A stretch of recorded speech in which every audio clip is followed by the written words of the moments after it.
የአማራ ህዝብ ሞት፣ ስደትና ስቃይ በዓለም አቀፉ ሚዲያ በሰበር መረጃ ተጠቃሏል። የተስፋ ማጣት፣ የሞት ውቅያኖስ በአማራ ክልል የ3 ዓመታት ሰቆቃ ከአራቱም ማዕዘን በተሰሙ ድምፆች ተተንትኗል። በአማራ ክልል ላለፉት 3 ዓመታት ሲካሄድ የቆየው ጦርነት የሰው ልጅ ህይወትን በመቅጠፍ ማህበራዊና ኢኮኖሚያዊ ውድቀትን በማስከተል የብዙዎችን ተስፋ ጨልሟል። ይህ የጦርነት አውድ ከግንባር ውጊያ ባለፈ በንጹሐን ቤተሰቦች በተፈጸሙ የበቀል ጥቃቶች፣ እገታዎችና ሰፊ የሰብአዊ መብት ጥሰቶች የታጀበ ሆኗል። አስቴርና መሰል በርካታ ንጹሐን ዜጎች ተወዳጅ የቤተሰብ አባላቶቻቸውን በገፍ ተነጥቀው የራሳቸውንም ህይወት አጥተው ቀሪዎቹም ለአስከፊ ስደትና ድህነት ተዳርገዋል። የክልሉ ቀውስ ከጊዜ ወደ ጊዜ እየተወሳሰበና ወደ ከፋ ምዕራፍ እየተሸጋገረ ይገኛል። በጉዳዩ ላይ ቢቢሲ እንባ እያነቡ የሚሰማውን መረጃ በማለዳ ይፋ አድርጎታል። የዓለም አቀፉን ሚዲያ የአማራ ክልል የሰቆቃ እይታን እንደወረደ እናስደምጣችኋለን። እስከ ፍጻሜው አብራችሁን ቆዩ።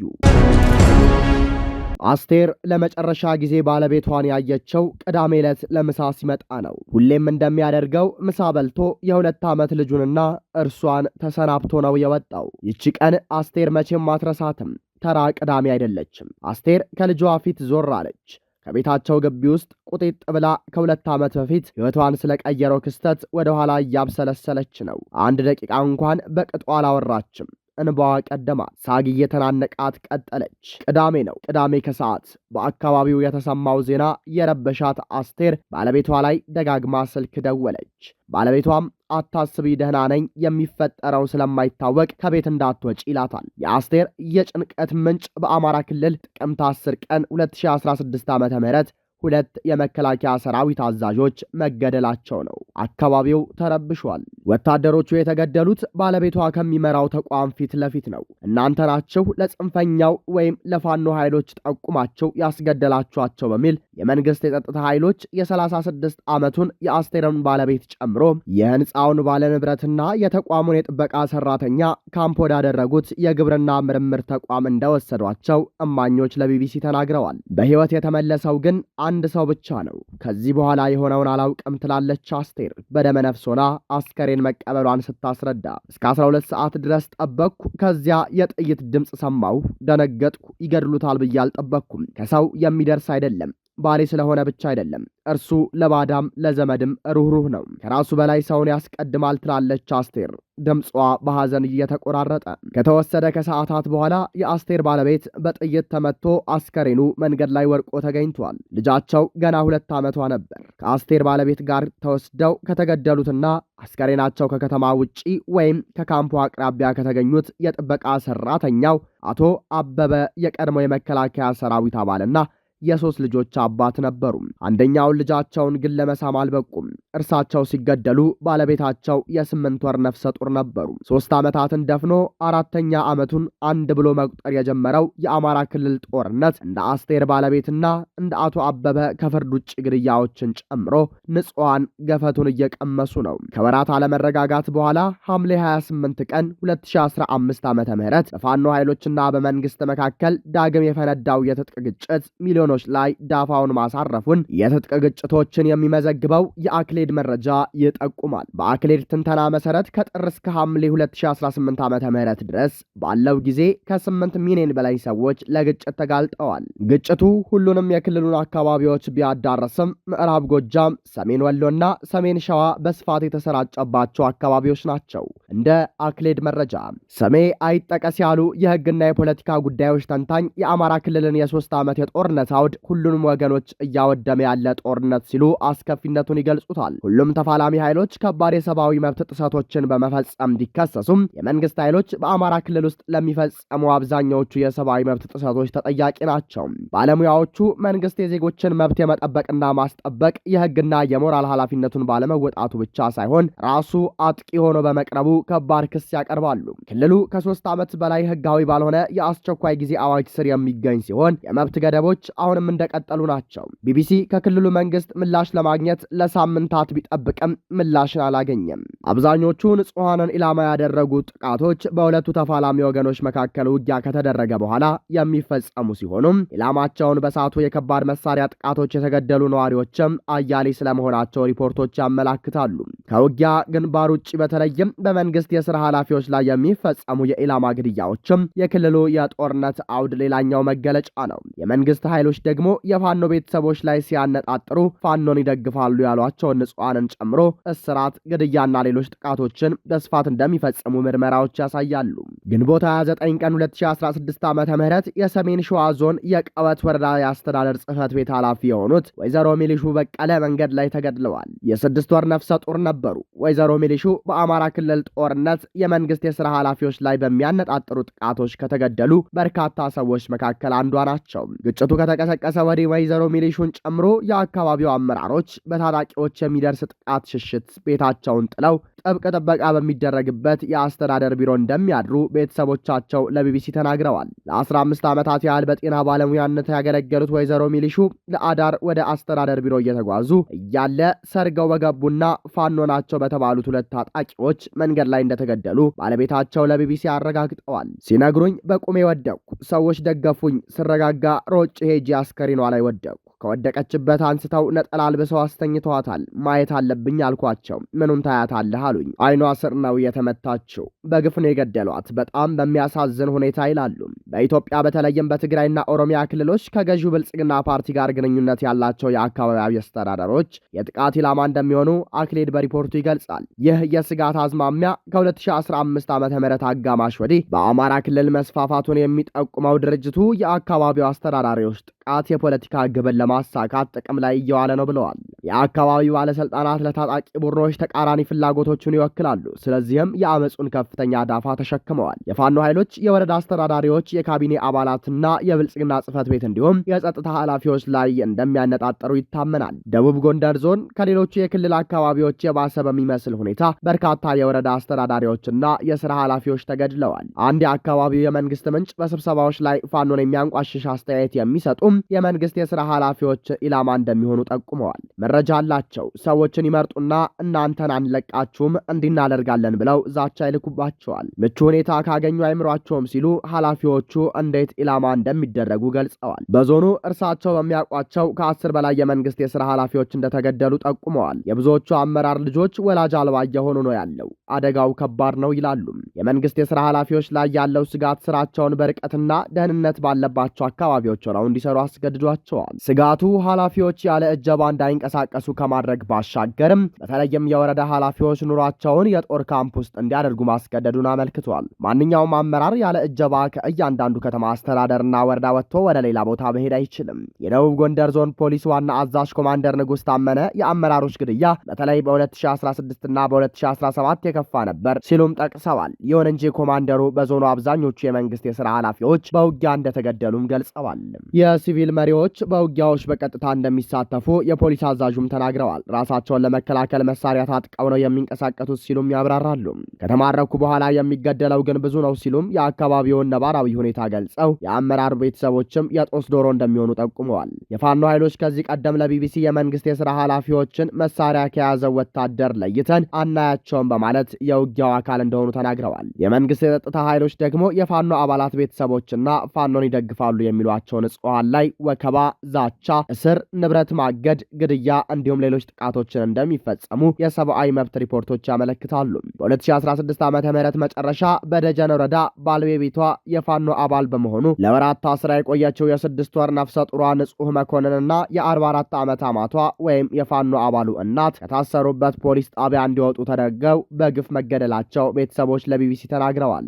ሕፃናትን ጨምሮ 6 የአንድ ቤተሰብ አባላት የፋኖ አባል የሆነው የንጹህ ባለቤት እንዲመለስ ለማስገደድ ለወራት መታሰራቸውን ገልጸዋል። ከእስርና ድብደባ አልፈው ጭራሽ በመንግስት ደረጃ ተይዘው ይገደላሉ የሚል ጥርጣሬ አልነበረንም ብለዋል የቤተሰብ አባሉ። የዓይን እማኞቹ ንጹህና አማቷን ጨምሮ ሌሎች ታስረው የነበሩ ሰዎች ግድያ የበቀል ነው ብሎ መግለጻቸውን አንድ የሰብአዊ መብት መርማሪ ለቢቢሲ ጠቁመዋል። ግድያው የተፈጸመው በመንግስት የጸጥታ ኃይሎች ላይ የፋኖ ኃይሎች ጥቃት ከፈጸሙ በኋላ ነው። የሰብአዊ መብት ባለሙያዎች ንጹሃን በግጭቱ ምንም ተሳትፎ ሳይኖራቸው በቤተሰቦቻቸው እንቅስቃሴ ምክንያት ብቻ የበቀል ኢላማ እንደሚሆኑ ገልጸዋል። እንደዚህ አይነት አይነት የንጹሃን ጥቃቶችን ነጥለው የሚታዩ ሳይሆኑ የክልሉ ነባራዊ ሁኔታን የሚያንጸባርቅ ሰፊ የጥቃት አዝማሚያ አካል መሆናቸውን ሪፖርቶች ይጠቁማሉ። ይህም በውጊያ ወቅት ከሚገደሉት ሰላማዊ ሰዎች በዘለለ ንጹሃን ላይ ሆን ተብሎ የሚፈጸም ጥቃት ነው። ሞት፣ ግድያ፣ የእንቅስቃሴ ዕቀባና ገደቦች፣ እንደ እገታ ያሉ ጦርነቱ የወለዳቸው ወንጀሎች፣ ስደት፣ ተስፋ ማጣት፣ የኑሮ ጫና የክልሉ መደበኛ ህይወት ከሆኑ ዓመታት አልፈዋል። የትጥቅ ግጭት ሁነቶችን የሚሰንደው አክሌድ በመዘገበው የአማራ ክልል የ3 ዓመታት ክስተት ዝርዝር ውስጥ በሁለቱ ተፋላሚ ወገኖች መካከል የሚደረግ ውጊያ 80 በመቶውን የክልሉን የጦርነት አውድ ይሸፍናል። በክልሉ ግጭቶች ያዝ ለቀቅ የሚል ባህሪ ያላቸው የአክሌድ የምስራቅ አፍሪካ ከፍተኛ ተንታኝ የሆኑት ዶክተር ጃለሌ ጌታቸው ኦፕሬሽን ወይም ዘመቻ በተጀመረ ጊዜ በጣም ከፍ ይላል። ኦፕሬሽን ለ2 ሳምንት ወይም ለ1 ወር ገደማ ይቆያል። ከዚያ በኋላ ግጭቶች ይቀንሳሉ። ሜዳ ላይ አይደለም ውጊያው የሚደረገው ሰው የሚኖርበት አካባቢ ስለሆነ ንጹሃን ይጎዳሉ። መረጃዎቻችን ይህንን ያሳያሉ ብለዋል። 13 በመቶ የክልሉ የጦርነት አውድ በንጹሃን ላይ የሚደርሱ ጥቃቶች ናቸው። በወረሃ ጥር 2016 ዓ.ም በመንግስት የጸጥታ ኃይሎች የጅምላ ግድያ የተፈጸመባት መርአዊ ከተማ ከክልሉ ዋና ከተማ ባህር ዳር በ35 ኪሎ ሜትር ገደማ ትገኛለች። ከተማዋና አካባቢው የጦርነቱ ትኩሳት በቀዳሚነት ከሚደርስባቸው ስፍራዎች መካከል ቀዳሚዎቹ ናቸው። ህይወት በመርአዊም ሆነ በሌሎች የአማራ ክልል አካባቢዎች ጨለማ መሆኑን ነዋሪዎች ይናገራሉ። ፍርሃት፣ ስጋት፣ ተስፋ ማጣት፣ ስደት፣ ግፍ፣ ሞት ቢቢሲ ያነጋገራቸው ሰዎች ደጋግመው የሚገልጿቸው ቃላቶች ናቸው። በቤተሰባቸው ወይም በሚያውቋቸው ሰዎች ላይ የደረሱ አሳዛኝ የግፍ ታሪኮችን ይጋራሉ። ለመሸከም እንኳን የሚከብዱ ሲሉም እነዚህ ግፎች ይገልጿቸዋል። የ4 ልጆች አባት የሆኑት ቄስ ስመኘው ሞትም መፈናቀልም ተለምዷል ሲሉ የጦርነቱን አስከፊነት ሁኔታ በመግለጽ መደበኛ ህይወታቸው ከሆነ ውሎ ማደሩን ይናገራሉ። ህፃናት እንደ ልብ ወጥተው ካልተማሩ፣ እናቶች አባቶች መንቀሳቀስ ካልቻሉ፣ ሰራተኞች ስራ ካልሰሩ፣ ሰው ቤተ ክርስቲያን በነጻነት ደርሶ ካልተመለሰ በማለት አሰቃቂ ያሉትን ህይወት በጦርነት ይገልጻሉ። በአማራ ክልል በሁሉም አካባቢዎች ግጭቶች ቢኖሩም በአብዛኛው የተፋላሚ ወገኖች ዋነኛ የጦር ሜዳ ግን ምዕራብ ጎጃም ነው። አብዛኛው ከፍተኛ የሟቾች ቁጥርም የተመዘገበው በምዕራብ ጎጃም ነው ይላሉ የአክሌድ ከፍተኛ ተንታኝ። ባለፉት 3 ዓመታት ሰሜን ወሎ ዞን ከምዕራብ ጎጃም ቀጥሎ ከፍተኛ ውጊያ የሚደረግበት አካባቢ እንደሆነ የአክሌድ መረጃ ያሳያል። በሰሜን ወሎ የምትገኘው ታሪካዊቷ ላሊበላ ጎብኚዎች ርቀዋት የቀድሞ መልኳን ማጣቷን ነዋሪዎች ይናገራሉ። የከተማዋ ነዋሪ የሆኑት የ60 ዓመቱ የቀድሞ መምህር አቶ ገዛኸኝ ጦርነቱ ከመቀስቀሱ በፊት የነበራቸው ህይወት እንዳይመለስ ሆኖ መቀበሩን ያስረዳሉ። ማህበረሰቡ ያለበት ነባራዊ ሁኔታ ገሃነም ነው ይላሉ። ኑሮ አይደለም ስቃይ ነው። በምን ቋንቋ ገልጸዋለሁ? ገበያው ውድ ነው። ከቦታ ቦታ መንቀሳቀስ ስጋት ነው። ሲፈልግ ይገድላል፣ ይደበድባል፣ ያስራል። ከባድ ነው። ጭልም ያለ ነው። በአገራችን ላይ ስደተኞች ነን፣ በግዞት ውስጥ ያለን ሰዎች ነን ይላሉ የተሻለ የገንዘብ አቅም ያላቸው ነዋሪዎች ክልሉን ጥለው መውጣታቸውን በመጠቆም የፋኖ ኃይሎች ጠንካራ ይዞታ የመሰረቱበት አካባቢ እንደሆነ የሚታመነው ምዕራብ ጎጃም ደጋዳሞት ወረዳ አካባቢውን ለመቆጣጠር ከባድ ፍልሚያዎች የሚደረግበት አካባቢ ነው። በወረዳው አርሶ አደር የሆኑ የ2 ልጆች አባት አቶ ሲሳይ ግጭት የሚርቀው አካባቢ አይደለም በማለት ሁሌም መሳቀቅ ነው ይላሉ። ወረዳውን ከ3 ወራት በፊት የፋኖ ኃይሎች ዳግም ከተቆጣጠሩት በኋላ ከሐምሌ መጀመሪያ አንስቶ ከባድ ውጊያ እየተደረገበት ነው። አቶ ሲሳይ ግጭት ሲቀሰቀስ ከብት አስገብተን ነው የምንጠፋው ይላሉ። ስጋታቸውን ሲያስረዱም ዛሬን አለፍኩ ነገን አለፍኩ ነው ይላሉ። ከጦርነቱ በፊት ጭንቀታቸው ዝናብ ዘነበ አልዘነበም ነው። አንድ በሬን ነገ 2 አደርገዋለሁ ነው። ስለ ሰርቶ ማደር እንጂ ስለ ሌላ አስቤ አላውቅም ይላሉ። የዛሬ ጭንቀታቸው ቤተሰቦቻቸውን የጥይት እራት ከመሆን መጠበቅ እንደሆነ በመጠቆም የክልሉ ነዋሪዎች እንቅስቃሴ የቅንጦት ያህል እንደሆነም ይናገራሉ። በመንገዶች መዘጋትና በእንቅስቃሴዎች ላይ የሚጣሉ ገደቦች ምክንያት ወጥቶ መግባትና ማህበራዊ መስተጋብሮችን መከወን በእጅጉ እንደተገደበ ይናገራሉ። ገበያዎች የጸጥታ ሁኔታው ነጸብራቅ ከሆኑ ውለው አድረዋል። ማክሰኞና ቅዳሜ ገበያ በሚውልበት ፈረስ ቤት ደጋዳሞት ገበያው ጭር ካለ ከረምረም ማለቱን ነጋዴዎች ይናገራሉ። ከግጭት በኋላ ለሳምንታት የሚበተነው የወረዳው ገበያ አርሶ አደሮች አነስተኛ ገበያዎችን በገጠር እንዲፈጥሩ አስገድደዋል። ሆኖም እነዚህ አዲስ ገበያዎች አርሶ አደሮች ምርቶቻቸውን በአነስተኛ ዋጋ እንዲለዋወጡ ከማድረግ ባለፈ ወደ ከተማ የሚገቡ በተለይም የእህል ምርቶች መጠን እንዲቀንስ ማድረጉንም ነዋሪዎች ጠቁመዋል። በፈረስ ቤት ከተማ የሸቀጣሸቀጥ ነጋዴ የሆኑት አቶ በላይ አጠቃላይ ሁኔታው አስከፊ ሲሉ ገልጸው ወረታቸው እያሽቆለቆለ እንደሆነ እቁም መጣል እንዳቆሙና ቤተሰቦቻቸውን ለማስተዳደር እርዳታ መጠየቅ ግድ እንዳላቸው ለቢቢሲ ተናግረዋል። ጦርነቱ ባሳረፈው ዳፋ በተለይም በእንቅስቃሴ ገደቦች ምክንያት የኑሮ ውድነት መከሰቱን የሚያነሱ ነዋሪዎች በልቶ ለማደር ችግር ሆኗል ይላሉ። አቶ ገዛኸኝ የመሰረታዊ ሸቀጦች ከጦርነት በፊትና በኋላ ያላቸውን ዋጋ በሰጡን ዝርዝር እስከ ከ4 እጥፍ ዋጋ መጨመሩን ቢቢሲ ተረድቷል። የክልሉን የኑሮ ሁኔታ አጠቃላይ በአገሪቱ ከተከሰተው የኑሮ ውድነት ተጽዕኖ ባሻገር ነው። ዋጋው የሚቀመስ አይደለም ሲሉ ጦርነቱ ካሳረፈው ሰብአዊ ቀውስ ባሻገርም የማህበረሰቡ ኑሮ ላይ ያሳደረውን ተጽዕኖ ይገልጻሉ። በየጊዜው የዋጋ ጭማሪ አለ ሲሉ አንድ ነጋዴ ሁኔታው ከእጃቸው ያለፈ እንደሆነ ተመልክተዋል። የላሊበላው ነዋሪ አቶ ገዛኸኝ ቀውሱ ስር የሰደደ መሆኑንም የበለጠ ሲገልጹም እርሳቸው በሚኖሩበት ከተማ ልመና ከወትሮ በተለየ መልኩ ስለመስፋፋቱ አንስተዋል። በአማራ ክልል ግጭቱን ወልዶታል ተብሎ በሚታመነው እገታ ብዙዎች አካባቢያቸውን ለቀው እንዲወጡም ገፊ ሆኗል። ለአንድ ሰው የእገታ ማስለቀቂያ እስከ 10 ሚሊዮን ብር ድረስ እንደሚጠየቅ የሚናገሩት የፖሊስ አዛዡም ኮማንደር ንጉስ አጋቾች ኢላማቸውን አጥንተው እንደሚወጡና የተቀናጀ ጥቃት እንደሚፈጸም ተናግረዋል። ይህም በተለይም ባለሀብቶች ክልሉን ለቀው እንዲሰደዱ እንዳደረገ ገልጸዋል። ለደህንነቱ ሲባል ስሙ የተቀየረው ሰለሞን ገና የ18 ዓመት ተማሪ እያለ ነበር የትጥቅ ትግል እያደረጉ ያሉ ኃይሎችን የተቀላቀለው። እስክሪፕቶውን ጥሎ ብረት እንዲያነሳ ያደረገው የአማራ ሕዝብ በደል እየደረሰበት ነው የሚል ቁጭት ስላደረበት እንደሆነ ይናገራል። በተለያዩ የኢትዮጵያ ክፍሎች ማንነትን መሰረት አድርገው በአማራ ተወላጆች ላይ የደረሱ ጥቃቶችን በማንሳት በልጅነት አእምሮዬ ትልቅ ጫና ፈጥሮብኝ አመፀኛ እንደሆነ አድርጎኛል ይላል። የሰለሞን አባት ደግሞ ሚሊሻ ናቸው። የአማራ ክልል መንግስት የግል የጦር መሳሪያ ባለቤቶችንና በተለምዶ ሚሊሻ ተብለው የሚጠሩ ታጣቂዎችን እንደ አዲስ በማደራጀትና በማሰልጠን በክልሉ ጦርነት ጥምር ጦር ለሚባለውና የተለያዩ የጸጥታ አካላትን ላቀፈው ኃይል አሰልፏል። የሰለሞን አባት አቶ አባተ የዚህ ጦር አባል ናቸው። የበኩር ልጃቸው ነፍጥ ያነሳበት ዓላማ ላይ እምነት ስለሌላቸው በተቃራኒ ወገን መቆማቸውን ይናገራሉ። ሰለሞንና አባቱ በአንድ ቀጠና በተቃራኒ ወገን ሆነው ይፋለማሉ። እስካሁን ድረስ አባትና ልጅ ፊት ለፊት በጦር ግንባር ባይገናኙም በክልሉ ጦርነት እንደ ሰለሞንና አቶ አባተ ያሉ በርካታ የአንድ ቤተሰብ አባላት በተቃራኒ ወገን ሆነው እየተፋለሙ ነው። ቢቢሲ ይህን የሚያጠናቅሩ መረጃዎች ከነዋሪዎች ያገኘ ሲሆን ሰለሞንም ከእኛ ሻለቃ ብቻ ከ3 እስከ 4 አሉ በማለት የአንድ ቤተሰብ አባላት በተቃራኒ ጎራ ተፋላሚ ሆነው መሰለፋቸው ሰፋ ያለ መልክ እንዳለው ይናገራል። ማንኛውም ሰው ከወንድሙ ከአባቱ ከአጎቱ ጋር ነው ገጥሞ እየተገዳደለ ያለው ይላሉ አቶ አባተ መሬት ላይ ያለውን ጋር ሲገልጹ። ሰለሞንና አቶ አባተ በአንድ ወረዳ ነው የሚንቀሳቀሱ። አንዱ ሌላኛውን ከተሰለፉበት ተፋላሚ ወገን እንዲወጡ ለማድረግ በተደጋጋሚ በቤተሰብ ማስመከራቸውን ይገልጻሉ። ጥረታቸው ግን ባለመስመሩ ለዓመታት ጎራቸውን ይዘው በተቃርኖ አባትና ልጅ እየተፋለሙ ነው። በጦርነት ግንባር ፊት ለፊት እንገናኛለን የሚል ስጋት እንደሌለባቸውና ቢገናኙም ከሌሎች ተፋላሚዎች ተለያይተው እንደማይተያዩ አመልክተዋል።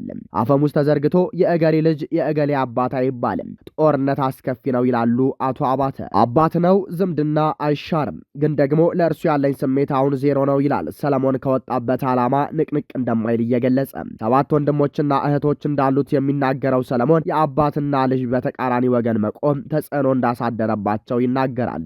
በሕፃን ልቦናቸው ጸብን ያውቁታል፣ ሕፃን ቢሆኑም ያውቁታል፣ ያለቅሳሉ፣ በጣም ይሰማቸዋል፣ ማልቀስ ብቻ ነው ይላል። ሚሊዮኖችን ለጥቃት ያጋለጠው የአማራ ክልል ጦርነት የድሮንና የከባድ መሳሪያ ድብደባዎችን ጨምሮ ሰፊ ውጊያዎች በየቦታው እንደሚደረጉ መረጃዎች ያሳያሉ። በአማራ ክልል ግጭት በንጹሐን ጥቃቶች ባሻገር የእምነት ተቋማትን ጨምሮ ትምህርት ቤቶች፣ የጤና ተቋማትና የሲቪል መገልገያዎች የጥቃቱ ኢላማ ከመሆን አልዳኑም። መንግስት የተመጣጣኝነትን መርህ ባለማክበር በተለይ በከባድ መሳሪያ ጥቃቶች የጤና ተቋማት፣ አብያተ ክርስቲያናትና የመኖሪያ ቤቶች ላይ ከፍተኛ ጉዳት እንዳደረሰ የኢትዮጵያ ሰብአዊ መብቶች ኮሚሽን አስታውቋል።